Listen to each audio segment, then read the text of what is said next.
রাষ্ট্র যখন ব্যর্থ হয়েছে উত্তর দিতে, তখন প্রশ্ন তুলেছে তরুণরা। আর সেই প্রশ্নের জবাব খুঁজতেই জেনারেশন জেড বিশ্বজুড়ে শুরু করে প্রতিবাদের এক নতুন অধ্যায়।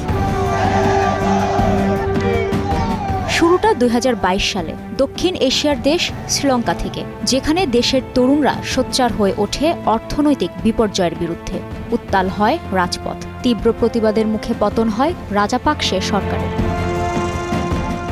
এই প্রতিবাদের প্রতিধ্বনি ছড়িয়ে পড়ে বিশ্বজুড়ে। বাংলাদেশ, নেপাল, ইন্দোনেশিয়া, ফিলিপাইন সহ আন্দোলনের ঢেউ এশিয়ার সীমানা ছাড়িয়ে পৌঁছে যায় আফ্রিকা ও লাতিন আমেরিকায়। Kenya, Morocco, Madagascar, Peru, Mexico ও প্যারাগুয়ের মতো দেশগুলোতেও জেন জির নেতৃত্বে শুরু হয় আন্দোলন, যেখানে রাষ্ট্র ও সমাজের পুরনো কাঠামোর বিরুদ্ধে অসন্তোষ পরিণত হয় গণবিস্ফোরণে। এসব আন্দোলনে নিহত হয় অনেকে, তবুও তাদের দমাতে পারেনি কোনো সরকার। প্রতিবাদের মুখে সরকার পতন হয় বাংলাদেশ, নেপাল, মাদাগাস্কারের মতো দেশগুলোতে। এসব আন্দোলন কোনো একক নেতৃত্ব মেনে হয়নি, তবে ছিল মুখপাত্র।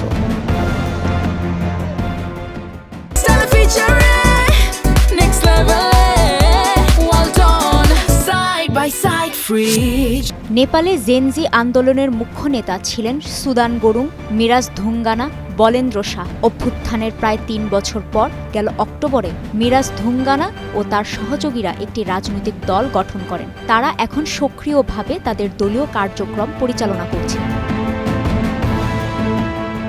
পেরুর জেনজি আন্দোলনে ভূমিকা রাখে জেনারেশন কালেকটিভ গ্রুপ, যাদের মুখপাত্র জর্জ ক্যালমেট, লিয়েন্দ্রো পাচেকো ও মিলাগ্রোস রোজাস।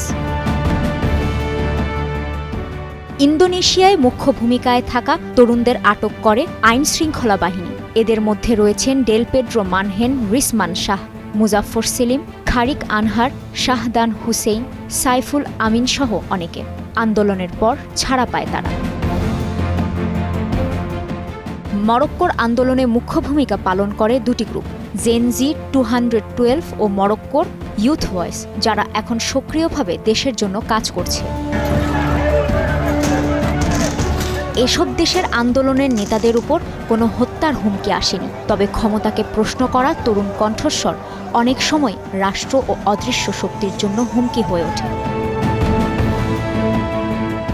বাংলাদেশের নজিরটা ভিন্ন, যেখানে জেনজি আন্দোলনের সঙ্গে পরিচিত মুখ ওসমান হাদিকে হত্যা করা হয়, যা আন্দোলনের নিরাপত্তা নিয়ে গুরুতর প্রশ্ন তোলে।